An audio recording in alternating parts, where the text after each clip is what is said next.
과거의 대전쟁에 대해 이야기할 때 사람들은 종종 전투의 승패를 가른 결정적인 전환점을 언급하곤 합니다.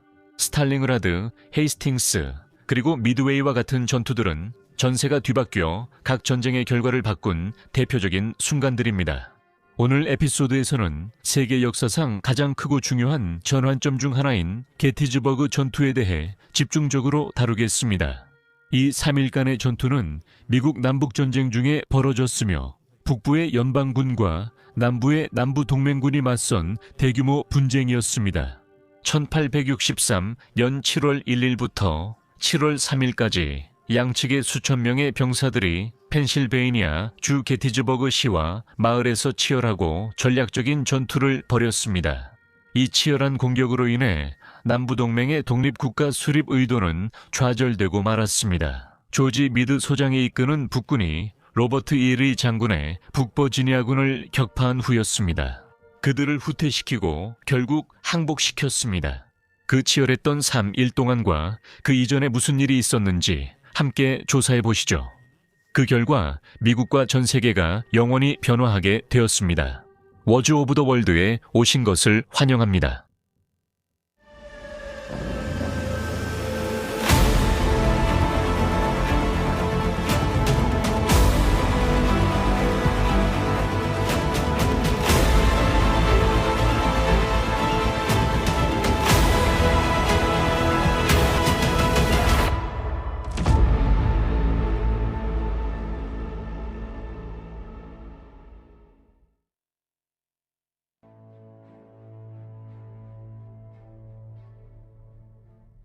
펜실베이니아에서 충돌이 일어나기 전 전쟁이 어떤 단계였는지 살펴봅시다. 그해 4월 30일부터 5월 6일 사이입니다. 로버트 E. 리 장군은 게티스버그를 목표로 삼기 전에 챈슬러스빌과 셰넌도 밸리에서 큰 진정과 군사적 성과를 거두며 축하했습니다. 리 장군의 북부주 침투는 이번이 두 번째로 첫 번째는 전년도 엔티텀에서 끝났습니다.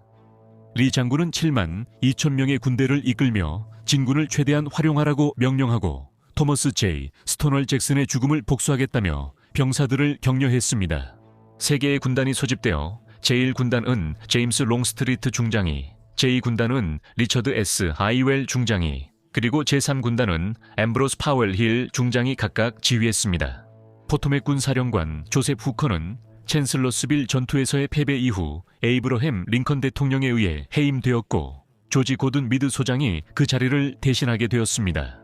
미드 소장은 남부 펜실베이니아로 진격 중인 남부군에 맞서 군대를 신속히 지휘했습니다.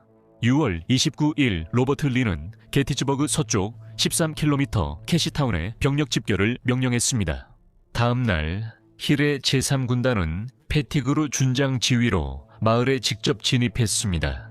바로 이곳에서 그는 존 버포드 소장의 지휘 아래 도착해 자리를 잡고 있는 연방 기병대원들을 발견했습니다. 패티그루는 발견을 보고하고 계획을 세우려 캐시타운으로 돌아갔습니다.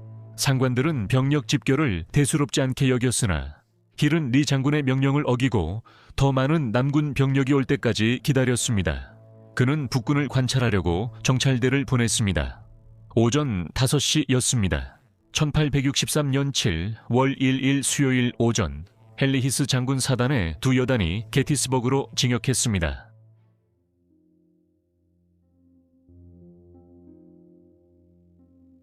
그동안 리 장군은 6월 중장에게 세미터리 힐을 공격하라는 명령을 내렸지만 북군이 정면 공격을 하기에는 너무 강해 보여서 이 명령은 거부되었습니다. 윈필드 스콧 핸콕 장군 지휘해 리틀 라운드 톱 능선은 잘 방어되는 듯 보였습니다.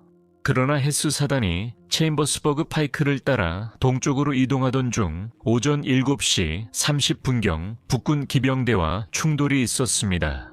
전고 전에 남군 여단은 맥퍼슨 능선 쪽으로 더 동쪽으로 진격했고 존 F. 레이놀즈 소장의 저항에 부딪혔습니다. 레이놀즈가 방어 전략을 준비했지만 전투 초반 총에 맞아 사망의 에브너 더블데이 소장이 지휘를 맡았습니다. 이때 패티그루 준장 여단이 19번째 인디애나 연대를 측면에서 공격해 아이언 여단을 후퇴시켰습니다. 26번째 노스캐롤라이나 연대 역시 큰 피해를 입었지만 블랙 해츠라고도 불리는 아이언 여단은 서서히 그러나 확실하게 숲에서 밀려나 신학교 능선 쪽으로 후퇴하게 되었습니다. 전세가 빠르게 남군 쪽으로 기울자 힐 중장은 윌리엄 도시 펜더 소장의 사단으로부터 지원을 받았습니다. 그들은 힘을 합쳐 북군 제1군단을 더 뒤로 몰아냈습니다. 지역 서쪽에서 치열한 공방전이 벌어졌고 이외에 제2군단 두 사단 이 칼라일과 해리스버그 도로를 따라 남쪽으로 게티즈버그로 이동 중이었습니다. 한편 올리버 오 하워드 소장이 이끄는 북군 제11군단은 볼티모어 파이크와 토니타운 도로를 따라 북쪽으로 이동하라는 명령을 받았습니다. 오후 이 시경 제2군단 소속 사단들은 마을 북쪽에서 북군 제11군단 진영을 측면 공격에 성공했습니다. 에드워드 A. 오닐 대령과 알프레드 아이버슨 준장이 이끈 여단도 큰 피해를 입었습니다. 하지만 프랜시스 C. 바로우 준장 연방 변호사이자 정치인은 자신의 제11군단 부대에게 블로처스 돌로 징역하라고 명령했습니다. 그는 오크힐에 있는 로즈 사단에 대처할 수 있는 위치를 확보하고자 했습니다. 불행히도 현재 바로우스 놀로로 알려진 이곳은 정치인이자 변호사인 주벌 얼리 장군에게 완전히 제압당했습니다. 바로우의 부하들은 패배했고 바로우 장군도 부상당했습니다. 오후가 되자 남군 여단들은 게티스버그 북쪽과 서쪽에서 북군 방어선을 압도하는 듯 했습니다. 하워드 소장은 마지못해 부하들에게 마을 남쪽 세미터리 힐과 더 높은 지대로 후퇴하라고 명령했고 그곳에서 아돌프 폰 슈타인베어 준장 부대와 합류했습니다. 레이놀즈의 사망 소식과 계속되는 피해 소식을 들은 미드 소장은 자신의 신뢰하는 친구이자 동료인 윈필드 S. 행콕 소장에게 전장 지휘를 맡겼습니다. 행콕 소장은 게티즈버그가 연방군의 중요한 전환점이자 가치 있는 전장이라고 평가했습니다. 그는 지금까지 본 전투 장소 중 자연적으로 가장 강력한 위치 같다고 말했습니다. 나는 이곳을 전장으로 삼겠다고 말했습니다. 분쟁 첫날 군사 개입은 없었지만 행콕의 태도와 결의, 부하들에 대한 신뢰가 사기를 높였습니다. 이렇게 북군 병사들은 게티스버그 전투 둘째 날을 맞이했습니다.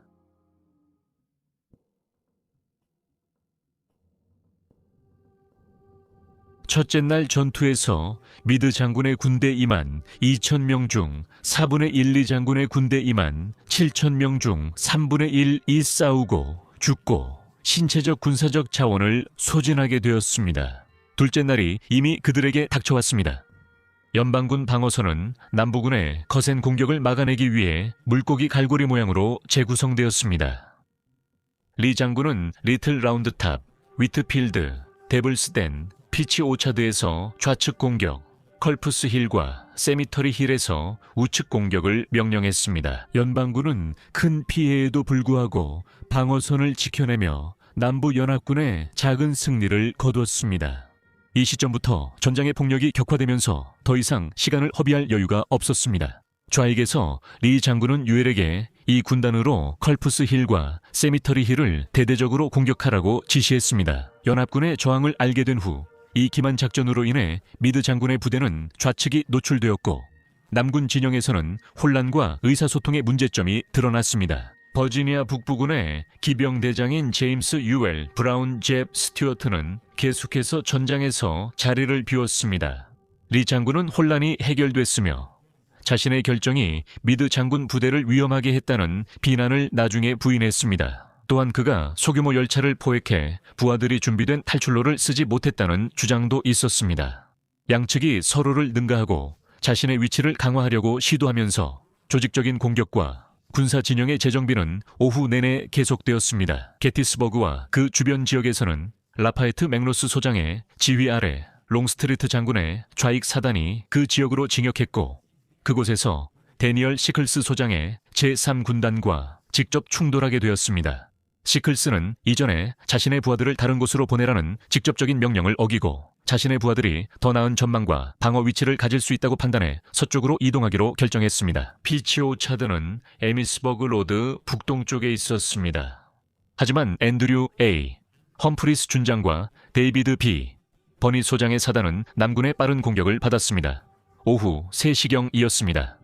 미드 장군은 결국 2만 명의 증원군, 즉 제5군단 전체를 파견해야 했습니다. 존 C. 코웰. 준장의 제2군단 사단, 제12군단 대부분, 제6군단 일부 부대였습니다. 맥로즈의 포병대가 피치 오차드의 제3군단을 연속 공격했고 그곳에서 시클스는 대포 아래 다리를 잃었습니다. 새로운 자신감에 가득 차서 그들은 플럼 런 계곡, 즉 죽음의 계곡으로 향했습니다.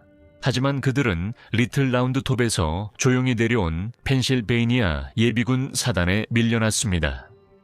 코웰의 제2사단, 이 남군의 맹공격에 괴멸당하며 승부가 계속 뒤바뀌었습니다. 하지만 그들은 끝까지 싸움 없이 물러서지 않았고 리처드 H. 앤더슨 장군의 사단도 그 마지막 저항을 막지 못했습니다. 그리고 1. 미네소타 연대의 총검 돌격이 있었고 리틀 라운드 톱은 전장의 주요 거점이었습니다. 미드의 수석 공병 워런 준장은 5군단 소속 83번째 펜실베이니아 자원보병연대의 빈센트 대령과 140번째 뉴욕 연대를 배치했습니다. 그들이 전장 장악력을 높이기 위해서였습니다. 위트필드와 데블스덴을 포함한 게티스버그 전역에서 전투가 벌어지는 가운데 빈센트 여단은 남군 사단들의 맹렬한 공격을 막아낼 수 있었습니다. 리틀 라운드 톱 방어전으로 알려진 이 전투는 메인 제20연대 체인벌린 대령과 멜처 중위가 이끈 극적인 총검 돌격으로 절정에 달하며 그 돌격으로 승리를 거두었습니다. 체인벌린은 이 방어전으로 명예훈장을 받았고 이는 게티스버그 전투 2일째의 주요 전환점으로 평가됩니다. 연방군의 이 중대한 성과는 이웰 중장의 분노를 자아냈고 그는 적을 완전히 섬멸하기 위해 2시간 동안 계속되는 집중 포격을 명령했습니다. 하지만 연방군의 방어는 거의 약화되지 않아 전투는 계속 치열하게 이어졌습니다. 한편 컬프스 힐에서는 남부군 에드워드 존슨 소장 사단이 유니온군 공격을 위해 로크리크를 건너 진격했습니다. 처음에는 12군단과 뉴욕 출신의 소규모 여단이 조지 S. 그린 준장의 지휘 아래 그곳에 주둔하고 있었지만 이후 12군단은 동료 병사들을 지원하기 위해 좌익으로 이동하라는 명령을 받았습니다. 이로 인해 컬프스 힐의 하단 지역은 공격에 취약해 보이게 되었습니다. 다행히 그린 장군의 부하들은 1군단과 1군단 증원군의 도움으로 남부군을 물리쳤습니다. 마찬가지로 얼리 장군은 세메터리 힐에 주둔한 11군단 북군을 능가해 돌파할 수 있다고 생각했습니다. 그는 해리 T. 헤이스와 아이작 E. 에이버리의 여단에게 앤드류 L. 해리스 대령이 이끄는 2여단, 1사단, 11군단의 방어선과 참호를 돌파하라는 명령을 내렸습니다. 잔혹한 공격으로 많은 사상자가 발생해 해리스는 병력 절반을 잃었습니다. 하지만 연방군 사단들은 물러서지 않고 모든 것을 동원해 방역했습니다. 에이버리 자신이 부상을 입고 남부군의 지원이 당분간 오지 않을 것이 분명해지자 헤이스는 병력을 후퇴시킬 수밖에 없었습니다. 로버트 E. 로즈 사단이 헤이스와 에이버리를 지원할 것이라는 보고가 있었습니다. 하지만 오해와 준비 부족으로 인해 그들은 공격을 지원하기 위해 시메터리 힐에 제때 도착하지 못했습니다. 전투 둘째 날이 끝날 무렵 얼리 부대가 후퇴하자 전세는 북군으로 기울기 시작했습니다. 양측 모두 극심한 사상자를 냈으며 각각 약 9,000명의 사망자가 발생했습니다. 앞선 전투까지 합치면 사망자 수는 35,000명에 이르렀습니다.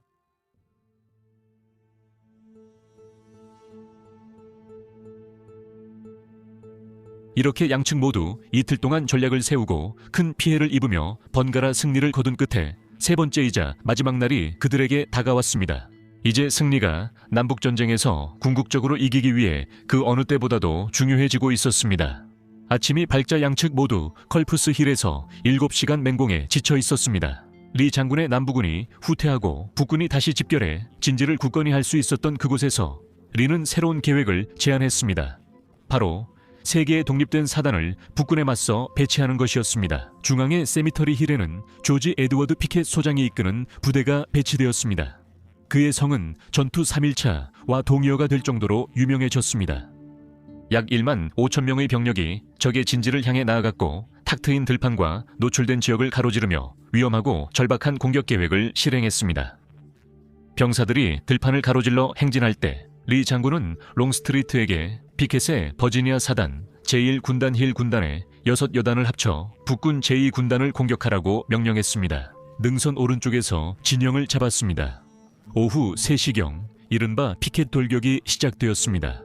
이전 포격은 남군이 150, 170문의 대포로 북군을 공격하며 시작됐고 전쟁 중 최대 규모였습니다. 놀랍게도 헨리 잭슨 헌트 준장은 바로 방역하지 않았습니다. 대신 그의 부하들은 가능한 한 많은 탄약을 아끼며 15분 동안 버틴 뒤 초반의 포격을 견뎌내기로 했습니다. 명령이 내려지자 80문의 연방군 대포가 아직 취약한 위치에 있던 피켓의 부하들을 향해 발포하기 시작했습니다. 트리스 군단 증원군이 지원하는 가운데 들판에서 남군 공격이 저지됐습니다. 방어에도 불구하고 피켓 사단 루이스 A.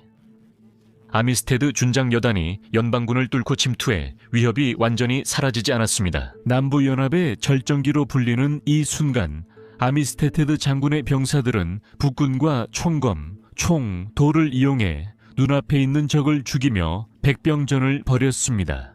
아미스테드 장군은 연방군 대포를 쏘려 했지만 탄약이 없어 그 과정에서 전사했습니다. 피켓 장군의 부대도 헌트 장군의 방역을 버티지 못했고 사단의 3분의 2가 돌격 중 목숨을 잃었습니다. 피켓 장군의 돌격 장소는 군사 및 지리학계에서 이스트 캐벌리 필드로 알려졌습니다.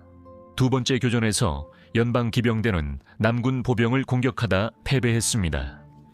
많은 이들이 기병 전술과 전략이 부족했다고 보며 이 전투는 사우스 캐벌리 필드로 알려졌습니다. 피켓 장군의 세미터리 힐 연방군 진지 기습은 실패했지만 전쟁은 여러 전선에서 계속됐습니다. 그래서 동시에 잽 스튜어트의 기병사단은 3개의 여단과 젠킨스 여단의 지원을 받아 남군의 좌익을 방어하기 위해 파견되었습니다. 장교들은 불운한 임무를 기회로 삼아 연방군 우측을 측면 공격하고 보병 뒤에 자리 잡아 이점을 얻을 수 있다고 조언받고 믿었습니다. 스튜어트의 부하들은 연방군과 전투를 벌였습니다. 게티스버그에서 북동쪽으로 약 48km 떨어진 곳에서 스튜어트의 부대는 데이비드 맥머트리 그레그 준장의 사단과 킬패트릭 사단 소속 커스터 여단과 충돌했습니다.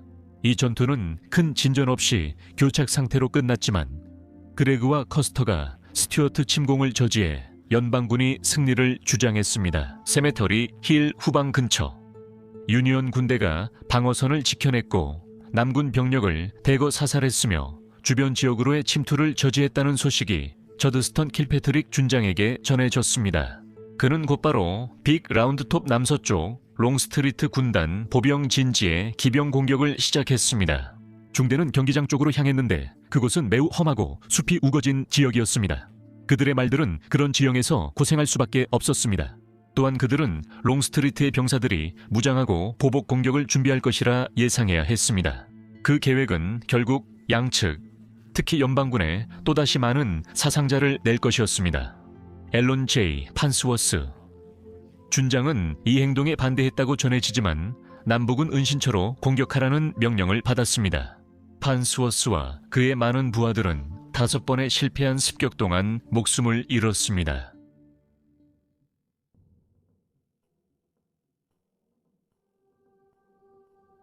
게티스버그 전투가 막바지에 이르렀을 때 양측 군대는 약 5만 명의 사상자를 냈습니다. 보고서에 따르면 북군은 2만 3,055명의 병력을 잃었고 이 중 3,155명이 전사 14,531명이 부상 5,369명이 포로 또는 실종되었습니다. 같은 시기 남군은 약 2만 3,231명의 손실을 입었으며 그중 4,708명이 전사했고 12,693명이 부상을 입었으며 5,830명이 포로로 잡히거나 실종되었습니다. 많은 저자들은 게티스버그 전투가 이번 작전에서 가장 치열하고 치명적이었다고 봅니다. 그 3일 동안 더 많은 장군들이 부상당하거나 전사했으며 실종된 것으로 확인되었다는 점이 이를 뒷받침합니다. 양측 병사들의 사망자뿐만 아니라 전투 중에 3,000마리에서 5,000마리의 말도 죽은 것으로 추정됩니다. 전투 후 7월 4일 아침 조지 미드 소장은 기병대에 로버트 E. 리 부대 후방을 탐색하라고 명령했습니다. 양측의 긴장된 대치 상황 동안 빅스버그시에 있던 남부군은 율리시스 S. 그랜트 소장에게 항복했습니다. 이 소식을 들은 리는 게티스버그 방어 진영을 철수하며 부상병과 말들을 데리고 갔고 포로 교환을 제안했습니다. 그러나 미드 장군은 결국 그 제안을 거절했습니다. 오후에 리의 부하들은 패배하고 버지니아로 돌아갔습니다. 미드 장군은 북군 기병대로 추적을 명령했고 산악지대에서 짧은 교전이 있었습니다. 몬터레이 패스에서 패트릭 기병 사단은 150, 300대의 마차와 1300, 1500명의 병사를 포획했습니다. 전투는 7월 6일까지 이어졌고 기병 부대들은 메릴랜드 윌리엄스포트 해거스타운에서 포토맥 강까지 근접전을 펼쳤습니다. 이때 리 장군의 군대는 궁지에 몰렸고 기상 때문에 포토맥 강을 건널 수 없었습니다. 미드 장군의 보병대는 리 장군의 부대를 추적하고 가두고 매복하는 데 능숙했지만 링컨 대통령에 따르면 여전히 충분히 가혹하지는 않았습니다. 전쟁은 포토맥 강 남쪽에서 계속되었고 다음 대규모 전투인 7월 23일 매너서스 갭 전투까지 이어졌습니다. 이곳에서 리 장군이 탈출했고 미드 장군은 추격을 멈췄습니다.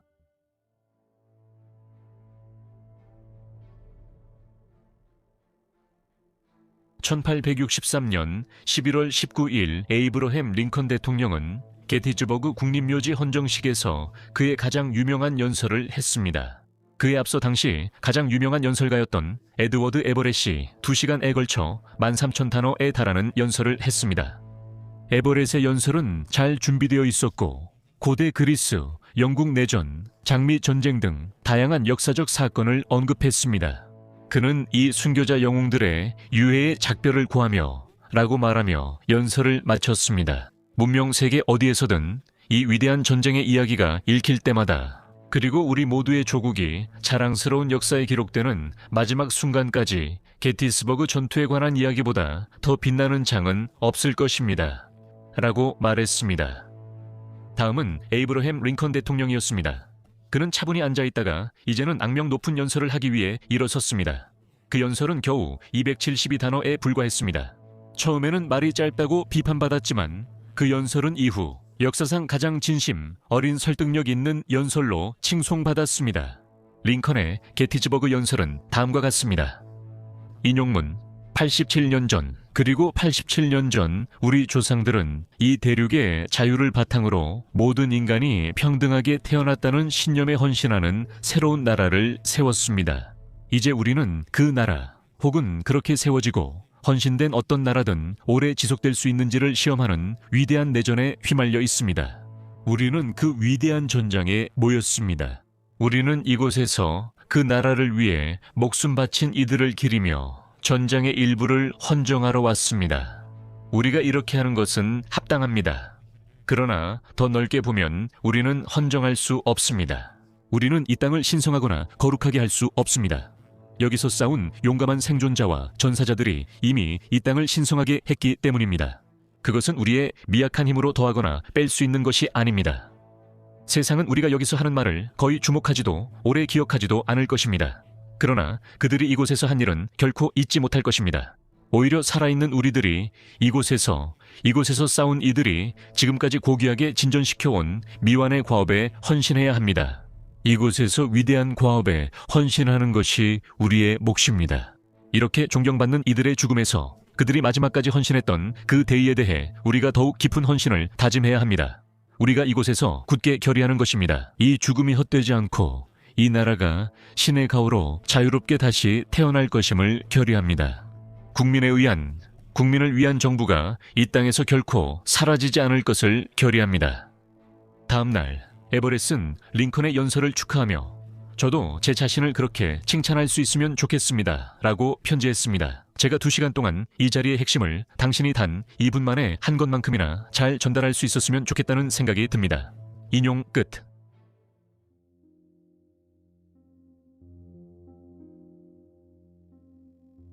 수많은 유혈 사태와 양측의 전술적 전투, 전략적 기량 끝에 결국 미국 남북전쟁에서 승리한 것은 연방이었습니다. 1865년 4월 9일 로버트 E. 리 장군이 버지니아 애퍼메턱스 법원에서 부대를 율리시스 S. 그랜트 연방군 장군에게 항복시키며 전쟁이 공식적으로 끝났습니다. 서부 변두리에 있던 남부군의 최종 항복은 6월 2일 텍사스주 갤버스턴에서 이루어졌습니다. 수년간 미국 남북전쟁에 대한 허구와 사실이 다큐멘터리와 오락 등 다양한 형태로 전해졌습니다. 하지만 한 가지는 분명합니다. 게티스버그 전투는 전쟁의 전환점으로 불리며 세계에서 가장 유명한 전투 중 하나로 기억될 것입니다. 우리는 우크라이나 전쟁과 중동 분쟁 등 큰 갈등의 시대에 살고 있습니다. 인간은 자신이 믿는 것을 위해 싸우면서 과거 실수에서 배우지 못했을지 모르지만 이 메시지는 게티스버그 전투에서 분명히 드러났습니다.